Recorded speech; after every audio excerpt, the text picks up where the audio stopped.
Hello everyone, welcome back to another episode of Bitcoin Yala. My name is Scott, and today's a different episode because I am traveling at the moment.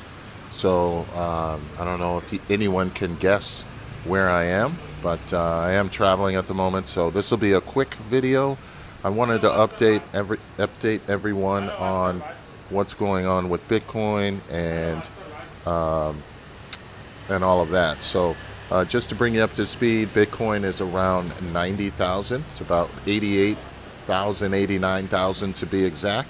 So, but many of you got in who were following the channel, got in around 60,000, 65,000, even 70,000. And one or two of you at 75,000. So you're all very happy right now because Bitcoin, yes, thank you, appreciate it. Because a lot of you are at in a profit, so congratulations. But I want to play this quick clip for you that will give you insight as to when Bitcoin will go to 100,000, hopefully, and information on the USA Bitcoin Strategic Reserve. This is from the godfather of Bitcoin, Michael Saylor. So stay tuned for this clip.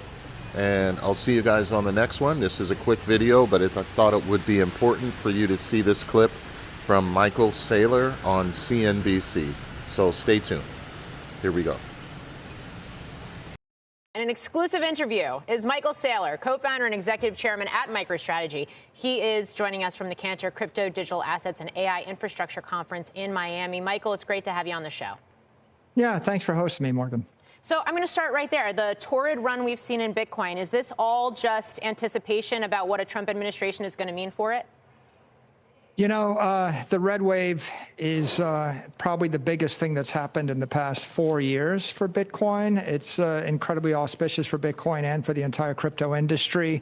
But we're also getting a lot of very constructive support from Wall Street. BlackRock has been a very, very strong voice articulating the Bitcoin value proposition. And of course, MicroStrategy on October 30th announced that we were going to raise $42 billion to buy Bitcoin. And that's the same as saying we're going to buy every Bitcoin mine for the next 3 years at $85,000 or more Bitcoin. So there's a lot of bullish things going on in the market right now. And I do want to get to that audacious $42 billion fundraising plan of yours. But first, there's a lot of regulation and regulatory aspects that are in focus with the Trump administration coming into play. SEC chairman, for example, a lot of expectations that Gary Gensler is going to step aside. And I realize Bitcoin itself is governed as a commodity, unlike other cryptocurrencies. But when you're talking about the ETFs and when you're talking about the cryptocurrency exchanges and when you're talking about companies like yours, MicroStrategy, which is publicly traded, it is SEC. So how important is that appointment going to be? And who would you like to see at the helm? Well, I think whoever chairs the SEC has probably the most pivotal role in the entire digital assets industry. I think this is incredibly bullish for digital assets. It's very good for the crypto industry. We're going to see a lot more pro-Bitcoin policies. We're going to see a digital assets framework. We're going to see an end to the war on crypto. We're going to see a lot of pro-business policies. And I think that clearly the SEC will be a big part of it. So it's above my pay grade to have an opinion on who it's going to be. But I think it's pretty clear the House, the Senate, the White House, they're all very pro-crypto. So I expect that we'll have a very supportive head of the SEC. Michael, well as you've done buying Bitcoin, I'm not sure anything is really above your pay grade at this point, which leads you to the question, what do you think is the biggest threat to Bitcoin's price staying above 60K? What potentially causes another dive below 30K? Yeah, I don't think it's going to 60K. It's not going to 30K. I think it's going to go up from here. I'm planning the 100K party.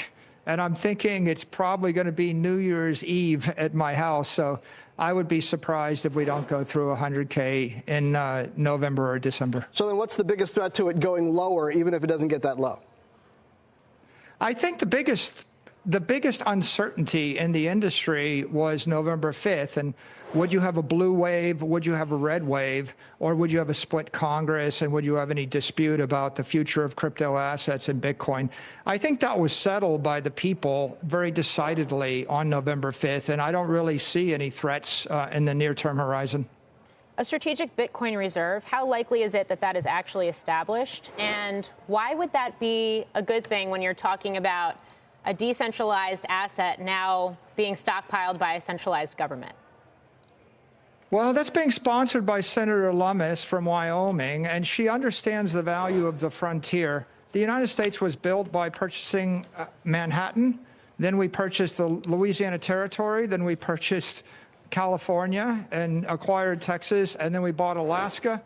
The next great frontier is cyberspace, and the obvious thing to do is to own cyberspace, buy the future. And so I think it's a great idea. I think it will happen.